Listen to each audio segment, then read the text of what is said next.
आज यहाँ एकत्रित हुए फोर्स के सभी मेंबरान, सारे प्रशिक्षुगण, सारे अधिकारीगण जो इस वीडियो लेक्चर को सुन रहे हैं और मेरे प्रिय जवानों,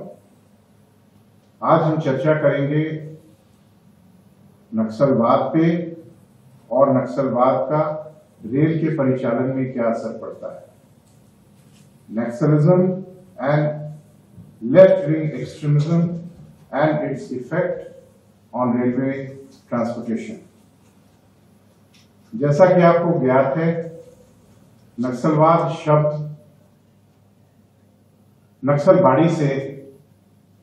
उत्पन्न हुआ है। नक्सलबाड़ी सिलीगुड़ी और दार्जिलिंग के नजदीक एक गांव का नाम है।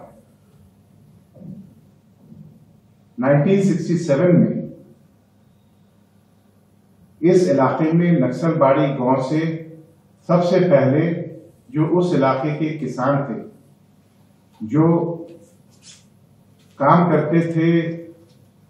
जो मजदूर थे, जो काम करते थे टी गार्डन्स में, उनका एक विद्रोह हुआ था टी गार्डन्स के मालिकों के खिलाफ, जमींदारों के खिलाफ और बड़े महाजनों के खिलाफ। इस मायने में कि उनको उनके हक का मजदूराना नहीं मिलता था और सालों सालों से, याद करिए दशकों से, उनके साथ इस प्रकार का अन्याय होता आ रहा था। 18 मई 1967 नक्सलवाद की हिस्ट्री में रेड लेटर डे है, जिसमें 3 नेता उभर कर आए, चारू मजूमदार, कानू सन्याल और जंगल संथाल। इन लोगों ने आवाज उठाई इस एक्सप्लॉयटेशन के खिलाफ और कहा कि जब तक हम व्यवस्था को नहीं बदलेंगे, तब तक जो समाज का सबसे कमजोर तबका है उसको न्याय नहीं मिलेगा। और आज की जो डेमोक्रेटिक सिस्टम एग्जिस्टिंग है, उनका ये कहना था कि उनका इसमें विश्वास नहीं है और ये कमजोर को हमेशा और कमजोर बनाता जाएगा, और जो बलशाली लोग हैं, जिनके पास सारे संसाधन हैं, वो लोग और ज्यादा संसाधनों को अपने पास मुहैया करते जाएंगे। यहीं से शुरू हुआ नक्सलवाद का जन्म। नक्सलवाद के सिद्धांत में एक और चीज थी, power flows from the barrel of the gun. जो शक्ति है वो बंदूक की नाल से ही होकर निकलती है। कहने का तात्पर्य यह था कि जब तक वायलेंस नहीं होगा, तब तक हम सत्ता को हासिल नहीं कर पाएंगे, और जब तक सत्ता कमजोर वर्गों के हाथ में नहीं आएगी, तब तक ये व्यवस्था नहीं बदलेगी, और जब तक ये व्यवस्था नहीं बदलेगी, तब तक सबको संसाधनों का आपस में बंटवारा न्यायपूर्वक नहीं हो पाएगा। इस पूरी सोच के पीछे एक जोर जबरदस्ती और बंदूक का सहारा लेकर चीजों को बदलने की कवायद थी, जिसने उस इलाके के और धीरे धीरे जो अलग आगे के इलाकों में यह फैलता गया, वहां पे कानून व्यवस्था को झकझोर कर रख दिया, और इसके एवज में सरकार को कठोर कदम उठाने पड़े ताकि व्यवस्था को वापस बरकरार किया जा सके।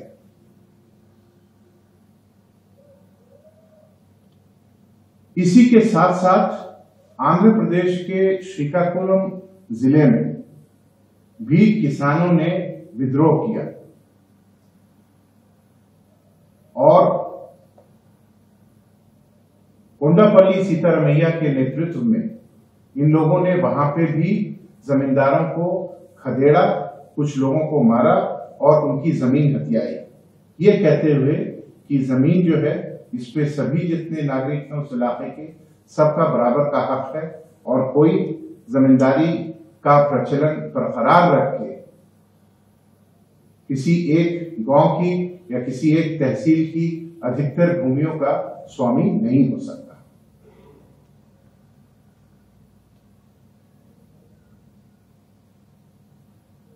सरकार ने दोनों जगह पे, दोनों राज्य सरकारों ने केंद्र सरकार की मदद से इन सारी जो व्यवस्थाएं चरमरा रही थी इसको सुचारू रूप में सही प्रणाली में लाने के लिए पुलिस फोर्सेस का इस्तेमाल किया और इसके साथ साथ चीजों को कुछ सालों के भीतर ही भीतर बरकरार वापस सही व्यवस्था में वापस स्थापित किया। बहुत दिनों तक ये चीजें शांत रही और फिर शुरू हुआ 2 इलाकों में इसी प्रकार का, इसी सोच प्रणाली का एक नया रूप लेके नए लोगों ने 3-4 अलग अलग प्रकार के नाम से संगठन तैयार किए। इस सोच का नाम था माओवादी लेनिनवादी। बिहार में जो सेंट्रल बिहार का इलाका है जहां सामंतवाद और जमीनों के अधिग्रहण में कुछ ही परिवारों का बोलबाला था, वहां शुरू हुआ। अगर जिलों का नाम लूं तो गया, औरंगाबाद, जहानाबाद, कैमूर के इलाके जो आज झारखंड में है, लातेहार, पलामू, इन सब इलाकों में जहां बड़े बड़े जमींदार हुआ करते थे, वहां पे उनके पास काम करने वाले मजदूर थे, उनको संगठित करके कुछ बुद्धिजीवियों ने उनको मार्क्सिस्ट फिलॉसफी की सीख दी और उनको ये बताया कि बिना हथियार उठाए तुम लोग अपना हक वापस नहीं ले सकते। वहां से सैकड़ों मील दूर आंध्र प्रदेश में जो आज तेलंगाना राज्य है और उस समय नॉर्थ तेलंगाना का इलाका कहलाता था आंध्र प्रदेश राज्य का, जिसमें सबसे प्रमुख था वारंगल जिला। वारंगल जिला, खम्मम जिला, निजामाबाद जिला, आदिलाबाद जिला, मेडक जिला, नलगोंडा जिला, रंगारेड्डी जिला, ये सारे जिलाओं में अच्छे खासे पढ़े लिखे लोगों ने मिलकर संगठन बनाया जिसका नाम रखा गया पीपल्स वॉर ग्रुप। और ये बड़े बड़े जमींदारों के यहाँ जाकर खूना जंगी करते थे, लोगों को मारकाट करते थे और उनकी जमीनों को, उन संसाधनों को लेकर लोगों में बांटने का काम शुरू कर रहे थे। एक अलग किस्म का कंगारू कोर्ट और एक अलग किस्म की अपने न्यायिक व्यवस्था को लागू करने का प्रयास कर रहे थे। जब ये चीजें बढ़ने लगी तो सरकार ने इस पे कठोर कदम उठाने शुरू किए। यही चीज बिहार में भी हो रहा था, जो आज झारखंड का इलाका है वहां भी हो रहा था, और उससे सटे हुए जो जिले हैं पश्चिम बंगाल के, वहां पे भी हो रहा था। और धीरे धीरे शुरू हुआ जो साउथ बिहार का सटा हुआ यूपी का इलाका था, सोनभद्र जिला वगैरह, चौपन, चुनार का इलाका जो था, वहां पे भी इस प्रकार की आहट और सुगबुगाहट शुरू हुई। हर जगह सरकार ने पुलिस फोर्सेस को स्पेशल ट्रेनिंग देके, स्पेशल वेपन्स देके इस प्रकार से तैयार किया ताकि वो जो माओवादी, लेनिनवादी एक्सट्रीमिस्ट थे, मिलिटेंट्स थे, उनका मुकाबला सही प्रकार से किया जा सके। ये तो हुई इसकी पृष्ठभूमि, जो संक्षिप्त रूप में मैं आपके सामने मैंने रखने का प्रयास किया। अब मसला ये आता है कि रेलवे की सुरक्षा व्यवस्था पे, रेलवे के सुचारू परिचालन में इसका क्या असर पड़ता है। जैसा आप जानते हैं, रेलवे की पटरियां और रेलवे की रेलगाड़ियां उन्हीं इलाकों से गुजरती है जहां पे आबादी होती है या जहां से खनिज संसाधनों को मैन्युफैक्चरिंग यूनिट और फैक्ट्रियों तक पहुंचाने की जरूरत महसूस होती है। खनिज, mining, extraction of ores, their transportation, ये सारी चीजें काफी हद तक उन इलाकों में हैं जो थोड़े दूरगामी हैं और जो मेन शहरी इलाकों से या जो मेन स्ट्रीम इलाका है उससे थोड़ा दूर पड़ते हैं।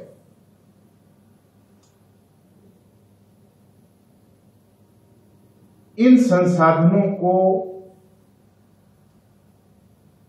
जो बड़े उद्योगपति हैं उनके पास ना पहुंचाया जाए, इसको रोकने की कवायद बिहार और झारखंड के माइनिंग इलाकों में, आंध्र प्रदेश में, उसके बाद छत्तीसगढ़ और उससे सटा हुआ उड़ीसा, इसमें अन्य माओवादी संगठनों ने शुरू किया।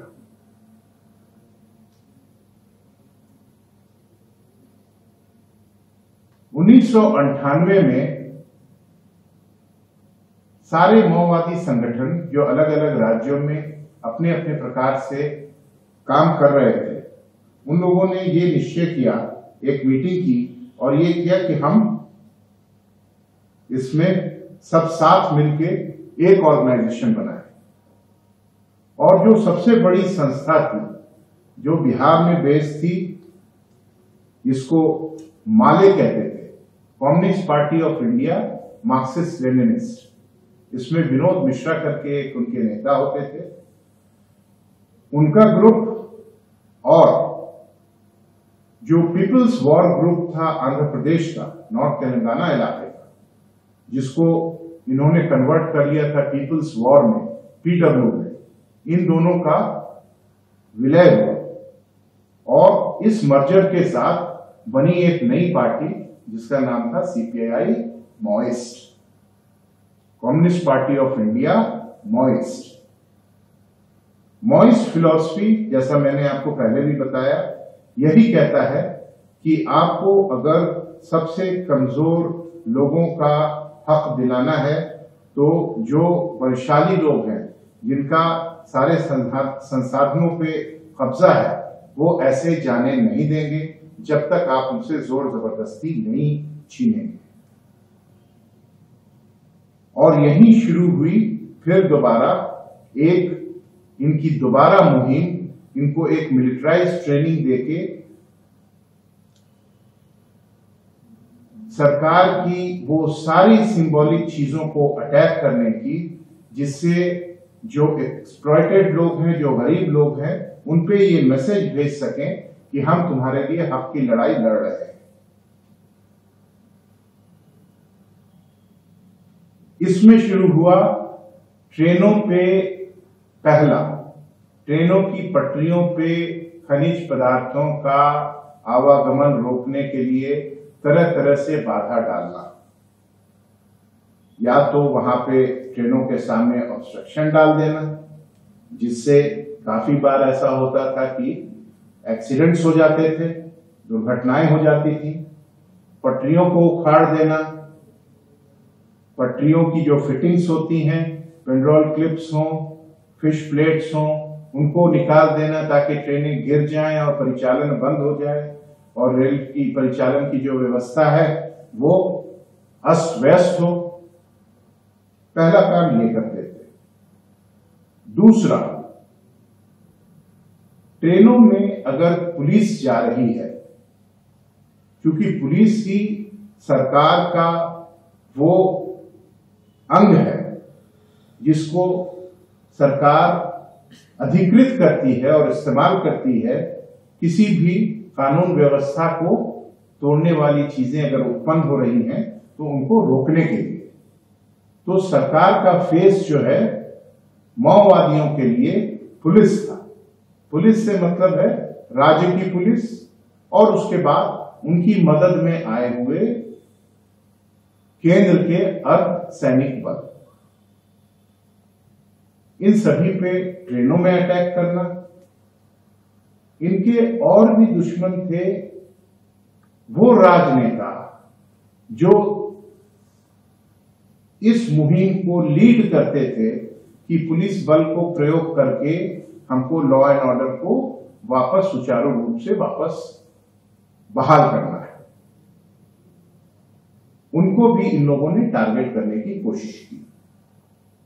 ये दूसरा पहलू था। तीसरा, इतना बड़ा संगठन चला रहे थे तो इनके लिए काफी लोगों को जमा करना था, हथियार खरीदने थे, गोली बारूद इनको मुहैया करानी थी अपने लोगों को, उनकी ट्रेनिंग देनी थी। जब इतनी दिन ट्रेनिंग देंगे तो उनके खाने पीने की, रहने की व्यवस्था करनी थी। इन सब चीजों के लिए पैसों की जरूरत होती है। तो पैसों को जमा करने के लिए इन्होंने अलग अलग चीजों का इस्तेमाल करना शुरू किया, जिसमें एक था कि कोई भी डेवलपमेंट वर्क हो रहा हो इंफ्रास्ट्रक्चर का, जिसमें बहुत हेवी रिसोर्सेज लगते हैं, बहुत सारा पैसा लगता है, तो उनके ठेकेदारों को काम में बाधा डाला ताकि उनसे एक मोटी रकम ली जा सके और उस मोटी रकम का इस्तेमाल अपने ध्येय के लिए किया जा सके। तो रेल में कहीं जो प्रोजेक्ट्स अगर चल रहे होते थे तो वहां पे इन्होंने उसमें ठेकेदारों से, कॉन्ट्रैक्टर से, इन लोगों से एक्सट्रैक्शन शुरू कर दिया पैसों का। इन्होंने एक और सोर्स देखा, कोई भी प्रोजेक्ट में, जरूरी नहीं कि रेलवे का ही हो, किसी भी प्रोजेक्ट में जिसमें बहुत रिसोर्सेज लगे हैं, बहुत बड़ा बड़ा कॉन्ट्रैक्ट है, बहुत हाई वैल्यू का उसमें ठेका दिया गया है, तो उसमें जो एसोसिएटेड अधिकारीगण हैं जो उसको मॉनिटर कर रहे हैं या उस टेंडर को एग्जीक्यूट कर रहे हैं,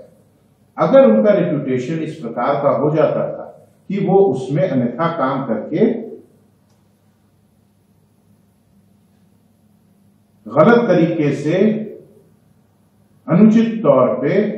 पैसे बना रहे हैं, तो उनसे पैसों का एक्सट्रैक्शन करना। और इसी सिलसिले में कभी कभार ये भी घटनाएं आई हैं कि उनका किडनैपिंग कर लेना और उनके परिजनों से, उनके जानने वालों से एक मोटी रकम वसूल करने की कोशिश करना। चौथा, जब भी पुलिस एक्शन स्टेट पुलिस और पैरामिलिट्री के साथ, सेंट्रल आर्म पुलिस फोर्सेस के साथ जब भी दबाव नक्सलियों पे ज्यादा पड़ता था, तो एक सॉफ्ट टारगेट रेलवे को खोज के यहां पे कोई ना कोई एक बड़ी घटना अंजाम दे देते थे।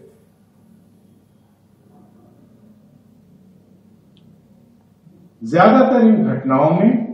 ये गुड्स ट्रेन को अफेक्ट करते थे, ताकि जो इनका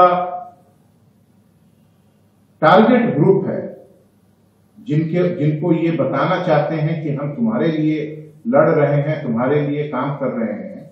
उनको ये बता सकें कि तुम्हारे संसाधनों को हम उन लोगों के पास जाने में नहीं देना चाह रहे हैं या उसको रोकने का प्रयास कर रहे हैं जो लोग तुम्हारे दुश्मन हैं, तुम्हारे क्लास एनिमी हैं, जो तुम्हारे संसाधनों का इस्तेमाल कर कर और अमीर हो रहे हैं और तुम गरीब से ज्यादा गरीब हो रहे हो। बहुत बड़ा एक प्रोपेगेंडा का मशीनरी इनका चलता रहता है हर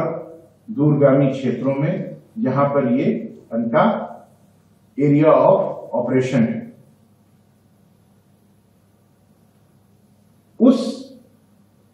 इस प्रोपेगेंडा के एवज में रेलवे का परिचालन बाधित होता रहा। ज्यादातर मामलों में इन्होंने जो पैसेंजर कैरिंग ट्रेन्स हैं उनको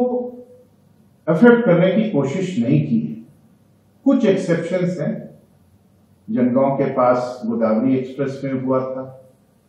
फिर ज्ञानेश्वरी एक्सप्रेस हुआ खड़गपुर मंडल में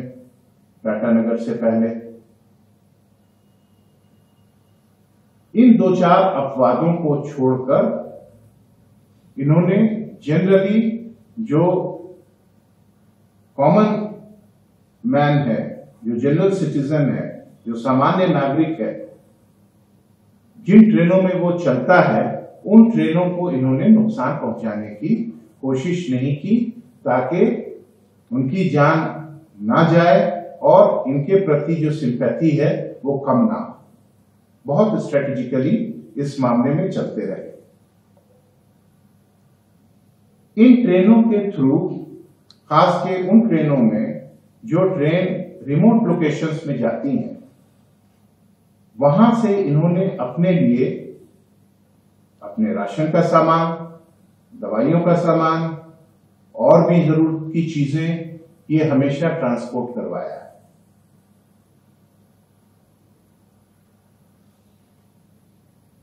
छोटे छोटे स्टेशनों में जो बिल्कुल ही आइसोलेटेड जगहों पे हैं, ये इन्होंने ये भी रिपोर्ट है कि इन्होंने आके नाइट शेल्टर लिया है। और क्योंकि वहां एक या दो आदमी रहता था, किसी को ये कहने की हिम्मत नहीं हो पाती थी कि हाँ मेरे यहाँ कौन आया था। एक तो वो पहचानते भी नहीं थे ज्यादा केसेस में, उन्हें बस ये लगता था कि ये लोग माओवादी संगठन से संबंधित हैं, क्योंकि हथियार वगैरह लेके जाते थे। कई बार छोटे छोटे दूर के इलाकों में इन्होंने किसी घरों में जाके खाना पीने की डिमांड की है, खाना पीना खाया है और फिर वहां से निकल गए। तो ओवरऑल जो मैंने बताया, जो थ्रेट परसेप्शन है, वो रेलवे के परिचालन के संबंध में या रेल कर्मियों पे या रेल अधिकारियों पे ये है। रेलवे सुरक्षा बल के जो अपने अधिकारी और जवान हैं, उन पे थोड़ा सा थ्रेट परसेप्शन बढ़ जाता है। हालांकि हम लोग एंटी नक्सल ऑपरेशन में इन्वॉल्व नहीं हैं। हम मैक्सिमम ये करते हैं कि उस इलाके में जो ट्रेनें जाती हैं उनको संरक्षण देते हैं, कहीं कहीं पे जो ये प्रोजेक्ट्स बन रहे हैं उनको प्रोटेक्शन देते हैं। लेकिन चूंकि हम भी पुलिस की यूनिफॉर्म पहनते हैं, वेपन्स कैरी करते हैं, आर्म्स एंड एम्युनिशन हमारे पास है, इसलिए भी हम भी टारगेट ग्रुप में कभी कभी आ जाते हैं। और जहां पे हमारी सावधानी हटी, वहां पे कोई दुर्घटना घटने की संभावना बढ़ जाती है। तो protection of arms and ammunition, weapon की snatching, armoury looting, attack on force personnel, इन सब संबंधों के संदर्भ में threat perception as uniform personnel हमारे ऊपर भी, आरपीएफ के कर्मियों के ऊपर जो उस इलाके में काम कर रहे हैं, बढ़ता है। इससे पहले, आजकल तो बंद हो गया है, जब हम कैश स्पॉटिंग करते थे और जो रिमोट लोकेशंस में रेल कर्मी रहते थे, उनका कैश से हम डिसबर्सल करते थे पेमेंट। उन कर्मियों को उनकी मंथली सैलरी पहुंचाने के लिए जो कैशियर जाता था, उसकी हिफाजत में अपनी स्क्वाड पार्टियां जाती थी आरपीएफ की, और ये स्क्वाड पार्टियां हथियार के साथ लैस होती थी, क्योंकि बहुत ज्यादा कैश रहा करता था उनके कैश बॉक्स में। उनका जो कैश चेस्ट होता था बहुत हेवी होता था, वेल प्रोटेक्टेड होता था। तो उसमें भी घटनाएं हुई हैं जिसमें इन्होंने उनको अटैक किया है। लड्डा नाम के स्टेशन में, कोरापुट और विजयनगरम लाइन पे नक्सलियों ने 2003 में अटैक किया था और अपने 4 जवान शहीद हुए थे उसमें।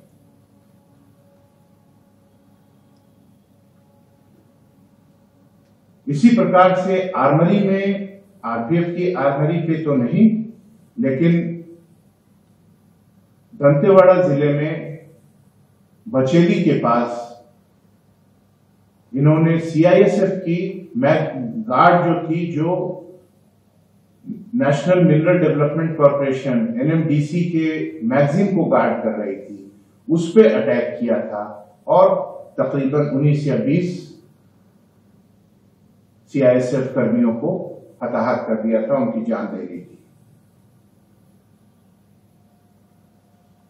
तो ये थ्रेट परसेप्शन अपने पास है।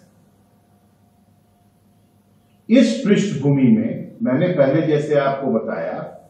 कि इनकी क्या फिलॉसफी है, क्या इनकी कार्यप्रणाली है, रेलवे के संबंध में किस प्रकार के खतरे उत्पन्न होते हैं और रेलवे के संदर्भ में ये किस प्रकार से रिलेटेड है और उससे उत्पन्न हुआ क्या क्या खतरा है, और फोर्स के मेंबर्स पे थ्रेट परसेप्शन कैसे बाकियों से थोड़ा ज्यादा हो जाता है। वेपन स्नैचिंग का भी एक थ्रेट परसेप्शन स्ट्रांग है, क्योंकि अगर आपके पास ऑटोमेटिक वेपन्स हैं, AK-47 है, सफिशिएंट एम्यूनिशन है, तो उनके लिए एक, अगर उनकी बड़ी ग्रुप आ गई और आपको घेर लिया, आपको ओवरपावर कर लिया, हम लोगों ने स्टैंडर्ड ऑपरेटिंग प्रोसीजर मान लीजिए फॉलो नहीं किया, सफिशिएंट स्ट्रेंथ में नहीं गए, जो लेट डाउन नॉर्म्स है उसमें कहीं हम लोगों ने कोताही बरत दी, तो वहां पे भी कोई दुर्घटना होने की संभावना बढ़ जाती है। अब क्या करना चाहिए? कोई घटना होती है कि नक्सलियों ने वहां पे रेलवे ट्रैक पे ब्लास्ट कर दिया, एक टिफिन बम मिला, एक आईडी मिला, रेल की पटरियां उठा दी, लोहे की लोड की हुई, आयरन ओर की लोड की हुई 70 वैगन की ट्रेन 3 इंजन के साथ वो बिल्कुल पलट गई है और उसको हटाने के लिए वहां पे 2-3 दिन लग जाएंगे, बड़ी ट्रेनें जाएंगी, बहुत सारे संख्या में रेल कर्मी जाएंगे, उस इलाके में उनको प्रोटेक्शन देने की बात होती है। कोई भी काम नक्सल इलाके में जाने से पहले हड़बड़ी में नहीं करना है। पहला, चूंकि हम ऑपरेशंस में इन्वॉल्व नहीं हैं, तो हमको उनकी डे टू डे गतिविधियों के बारे में जानकारी नहीं रहती। इसलिए जरूरी है कि जो रेलवे मंडल के क्षेत्र में इस प्रकार का इलाका आता है जिसमें लेफ्ट विंग एक्सट्रीमिस्ट के जो मिलिटेंट्स हैं वो बहुत एक्टिव हैं और रेलवे पे अटैक होने का एक इतिहास है, एक पृष्ठभूमि है, तो उस इलाकों में हम लोकल पुलिस से और जो इंटेलिजेंस एजेंसी है, पुलिस का स्पेशल ब्रांच हो या सेंटर का आईबी हो, उनके डीसीआई हो, एसीआई हो, असिस्टेंट डायरेक्टर, उनसे हम नजदीकी और निरंतर समन्वय स्थापित रखें। दूसरी चीज, नजर रखें उन घटनाओं पे जो रेलवे में ना हो रही हो, लेकिन उसी क्षेत्र में दूसरे इलाकों में फोर्सेस पे अटैक हो रहा हो, किसी इंडस्ट्री पे अटैक हो रहा हो, माइनिंग इलाके में हो रहा हो, रोड पे कुछ घटनाएं हो रही हों, रोड के बड़े कॉन्ट्रैक्ट्स हैं उसमें कुछ घटना, उनकी मशीनों को जला दिया गया हो, इस प्रकार की अगर चीजें हो रही हैं तो हमें उस पर नजर रखनी है और उससे इन्फ्रेंस ड्रॉ करना है कि हमारा थ्रेट परसेप्शन क्या हो सकता है। अफेक्टेड स्टेट्स में एंटी नक्सल यूनिट्स हैं, उनसे हमको बिल्कुल जानकारी लेके रखना है कि ताकि हम एक पेन पिक्चर ड्रॉ करके रखे रहें कि हमारे इलाके में कौन कौन से ऐसे क्षेत्र हैं जहां पे बिना सोचे समझे फोर्स का डिप्लॉयमेंट अचानक कर देना हमारे लिए बेवकूफी का सबब बन सकता है और खतरा उत्पन्न कर सकता है अपने लड़कों को।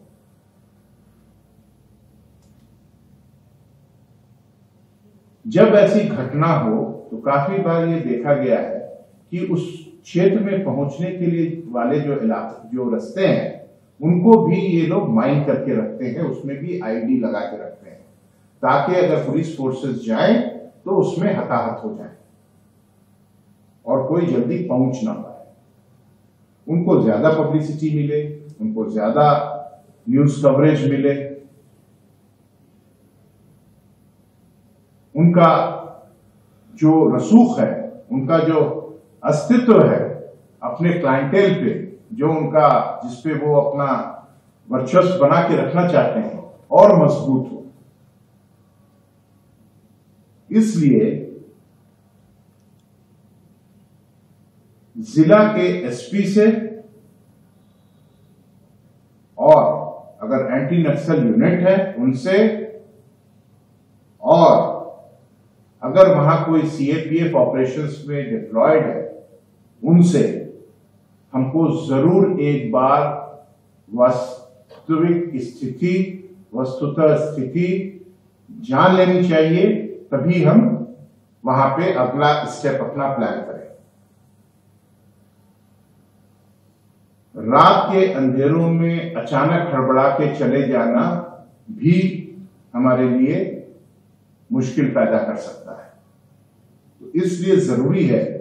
कि हम जनरली डे लाइट में वहां ट्रैवल करने की कोशिश करें। रोड व्हीकल से मूवमेंट अवॉइड करने की का ड्रिल, स्टैंडर्ड ऑपरेटिंग प्रोसीजर हर फोर्सेस ने फॉलो कर लिया है, ताकि आप उस चौड़े इलाके से जाएंगे जहां उन्हें पता है कि रोड व्हीकल्स का एक्सेस इसी इलाके से है, तो आईडी फेस करने की संभावना या आईडी ब्लास्ट का एक शिकार होने की संभावना बढ़ जाती है। तो ज्यादातर लोग पैदल के रास्ते सिंगल फाइल बना के जाते हैं कि कम से कम लॉस हो। जब आर्म पार्टी का डिप्लॉयमेंट हम कर रहे हैं तो इस बात का ध्यान रखना चाहिए कि वो सफिशिएंट नंबर में हो, और हमें यह भी ज्ञात होना चाहिए कि वहां पुलिस की या सीआरपीएफ की कौन कौन सी यूनिट और टुकड़ियां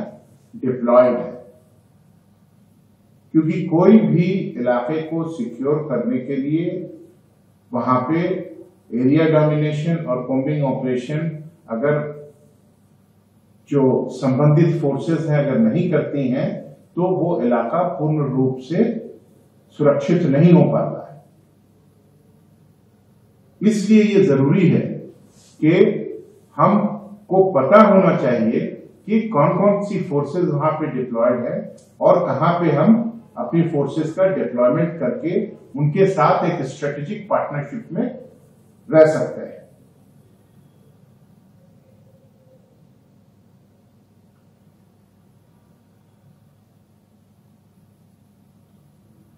बहुत सारे जिलों को एलडब्ल्यूई अफेक्टेड डिस्ट्रिक्ट करार दिया गया है। आंध्र प्रदेश में विशाखापट्टनम है, बिहार में आज के दिन में गया, जमुई और लखीसराय है, छत्तीसगढ़ में बस्तर यानी जगदलपुर जिला जो है, बीजापुर, दंतेवाड़ा, कांकेर, नारायणपुर, राजनांदगांव और सुकमा है। झारखंड में चतरा, गिरिडीह, गुमला, खूंटी, लातेहार, लोअर दग्गा, सरायकेला, खरसेवान, वेस्ट सिंहभूम है। मध्य प्रदेश में बालाघाट है,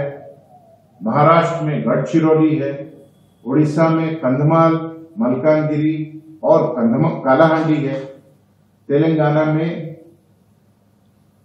भद्राद्री कोठागुजर है जो पहले खम्मम का पार्ट हुआ करता था। और इसके अलावा 8 जिलों को डिस्ट्रिक्ट्स ऑफ कंसर्न करके मिनिस्ट्री ऑफ होम अफेयर्स ने क्लासिफाई किया है। बिहार में 1 जिला है औरंगाबाद, छत्तीसगढ़ में 3 जिला है कबीरधाम, कोंडागांव, मुंगेली, झारखंड में 1 जिला है गढ़वा, केरला में 1 जिला है वायनाड, मध्य प्रदेश में 1 जिला है मंडला, उड़ीसा में 1 जिला है कोरापुट।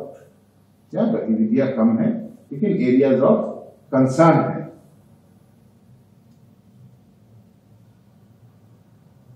तो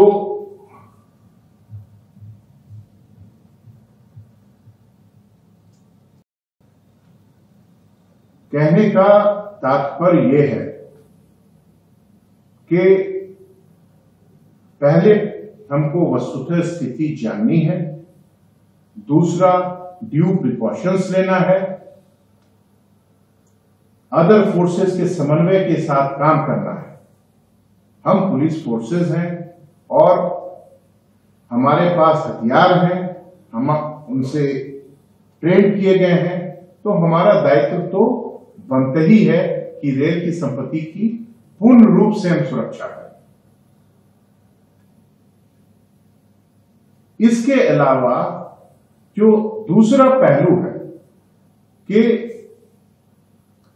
इस सुरक्षा को सुचारू रूप से प्रदान करने के लिए हमको अपने जो फुट सोल्जर्स है, जो कटिंग एज लेवल पे काम कर रहे हैं, उनको सही ट्रेनिंग देनी होगी। उनको बताना होगा कि इस इलाके में काम करने के लिए अपने आप को सुरक्षित कैसे रखा जाए, जो रेल की संपत्ति वहां पे नहीं बन रही है प्रोजेक्ट के तौर पे, उसको सुरक्षा कैसे दी जाए, जो ट्रेन का परिचालन हो रहा है, चाहे गुड्स की ट्रेन हो या पैसेंजर कैरिंग ट्रेन हो, उसकी सुरक्षा किस प्रकार से की जाए। इसके साथ उनको सही प्रकार के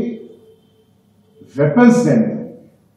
इक्विपमेंट्स देने होंगे, गैजेट्स देने होंगे, उनको इस लायक बनाना होगा हमको कि हम वो अगर किसी प्रकार का कोई अगर हमला होता है तो हम लोग उसको पूरी सक्षमता के साथ वापस जवाबी कार्रवाई करने में कहीं पे कोई कोताही या कमजोरी हमारी नजर ना आए। जब डिप्लॉयमेंट वहां हमने करना है तो डिप्लॉयमेंट का लोकेशन सुपीरियर ऑफिसर्स को जाके खुद देखकर, जो लोकल एसपीज हैं उनके साथ समन्वय करके, जो सीएपीएफ वहां ऑपरेशन में इन्वॉल्व हैं उनसे राय मशवरा करके सही लोकेशन को चुनना है। उस लोकेशन, उस कैंप को पूरी तरह से जो सुरक्षा के कवायद हैं उससे लैस करना है। कहां पे हमने मोर्चा बनाना है, कहां पे फ्लड लाइट्स देनी है, कहां अंधेरा इलाका रखना है, एक्सेस कंट्रोल कैसे करना है, गाड़ियों की टाइमिंग कैसे रखनी है, लड़कों को बुलेट प्रूफ जैकेट और हेलमेट कहां पे देना है, कौन से वेपन हमने उनको देना है, इन सारे चीजों का डिसीजन जो उस यूनिट के हाईएस्ट कमांडर्स हैं उनके लेवल पे होना बहुत जरूरी है।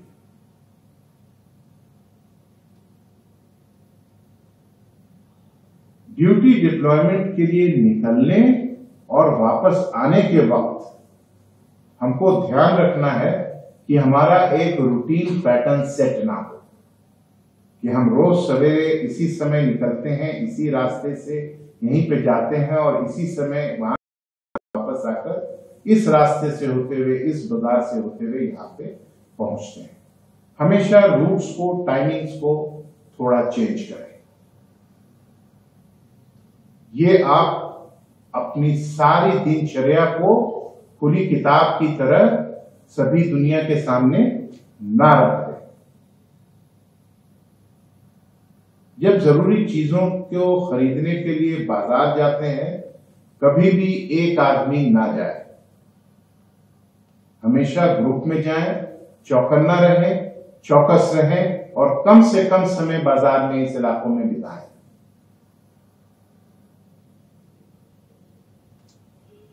किसी भी लोकल लोगों से किसी प्रकार की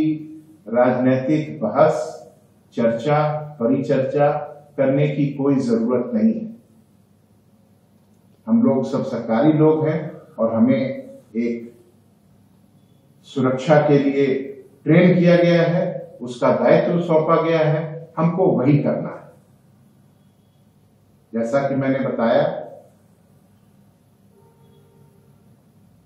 ना बहस करें, ना कोई झगड़ा मोल में। जब हम बातचीत ही अपनी सीमित रखेंगे, बिजनेस लाइक रहेंगे, किसी से खामखा का कोई एक इश्यू क्रिएट नहीं करेंगे, तो इस प्रकार की संभावना कि कोई हमें टारगेट करे वो सीमित होती जाएगी। और जो हमारा मुख्य उद्देश्य है कि हमको अपने एरिया ऑफ रिस्पॉन्सिबिलिटी में सिक्योरिटी प्रोवाइड करनी है, उसको कंट्रोल करना है, ये देखना है कि हमारी ट्रेनें जो हैं वो सही तरीके से आती रहें, जाती रहें। जो रेल कर्मी उस पर डिप्लॉयड हैं उनको अपने काम करने में, कार्य के निष्पादन में कोई कठिनाई ना हो, और जो माल ढलान हो रहा है या जो यात्रीगण जा रहे हैं उनको किसी प्रकार की ना कोई असुविधा हो, ना उनको कोई असुरक्षा की भावना उत्पन्न हो। ये सारी चीजों को हम सही तरीके से निभा पाएंगे।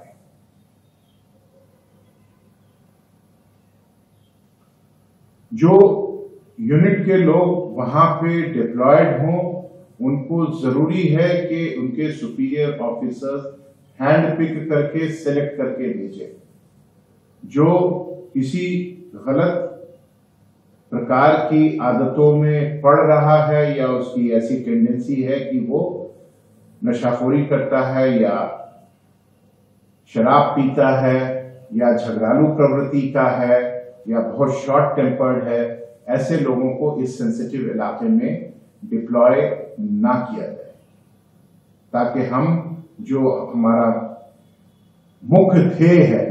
उसमें किसी प्रकार से हम डाइवर्ट होके इस प्रकार के पचड़ों में, मुसीबतों में, बहसों में ना फंसे।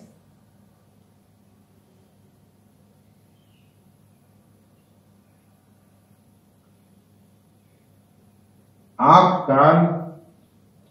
खुला रखना है। ट्रेन के इलाकों में, पटरियों के इलाकों में, स्टेशनों के इलाकों में, रेलवे कॉलोनियों के परिसर में क्या चल रहा है, किस प्रकार के लोग आवागमन कर रहे हैं, वहां पे किस प्रकार की मूवमेंट हो रही है, इसके लिए हमें खुद भी एक प्रणाली तैयार करनी है कि हमको चीजें, खबरें मिलती रहें, वहां से पता चलता रहे कि कौन किस प्रकार से किससे मिल रहा है, कौन लोग आ रहे हैं, कौन लोग उस इलाके में आवागमन कर रहे हैं। ट्रेन में कहीं कोई किसी प्रकार का अनुचित चीज, उसका परिचालन तो नहीं हो रहा है। कोई भी एक्शन लेने से पहले अपने सुपीरियर ऑफिसर्स को इन्वॉल्व जरूर करना है, और जो लोकल पुलिस है उससे सूचना लेते रहना है, और किसी प्रकार की आपको इंफॉर्मेशन आए तो उसको बताते रहना है, ताकि ये आदान प्रदान जो है म्यूचुअली बेनिफिशियल है। और जो हमारा उद्देश्य है कि हम सुचारू रूप से ट्रेन के परिचालन को बाधा रहित रखें, उसमें हम कामयाब हो सके। इन्हीं शब्दों के साथ मैं अपने सभी श्रोताओं को, या जो लोग इस वीडियो लेक्चर को देख रहे हैं, ये कहना चाहूंगा कि आपके इलाके में अगर आपकी रेल की पटरियां उन जिलों से, उन क्षेत्रों से गुजरती हैं जो नक्सल हिंसा से प्रभावित हैं, तो वहां पर आप पूरी जिम्मेदारी के साथ सभी प्रिकॉशंस को लेते हुए विजिट जरूर करें और जमीनी हालात का खुद जायजा लेते रहें, ताकि जो लोग वहां 24 घंटा 24/7 मौजूद हैं, हमारे स्टेट पुलिस के भाई, हमारे सेंट्रल आर्म पुलिस फोर्सेस के भ्रातागण जो वहां पे हैं, उनसे हमें खबर मिलती रहे कि वहां पे वस्तुतः स्थिति अभी क्या है, रेल परिचालन पे थ्रेट परसेप्शन क्या है, और किस प्रकार से हम उसमें बेहतर तरीके से सुरक्षा प्रदान कर सकते हैं, और कोई भी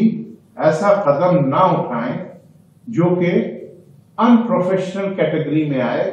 और एक कोई दुर्घटना पैदा कर दे। एक ब्रॉडर पिक्चर जो फोर्स के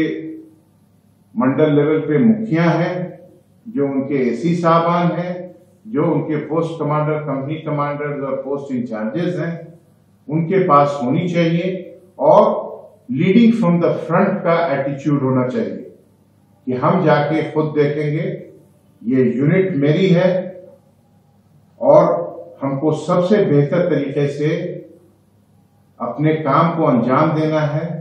उन ड्यूटीज का निष्पादन करना है जिसकी जिम्मेवारी हमारे कांधों पे रखी गई है।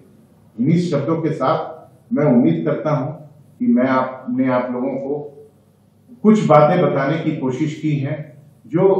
आपके कामकाज में प्रैक्टिकल तौर पे आपके लिए शायद फायदेमंद हो सके। जय हिंद, जय भारत।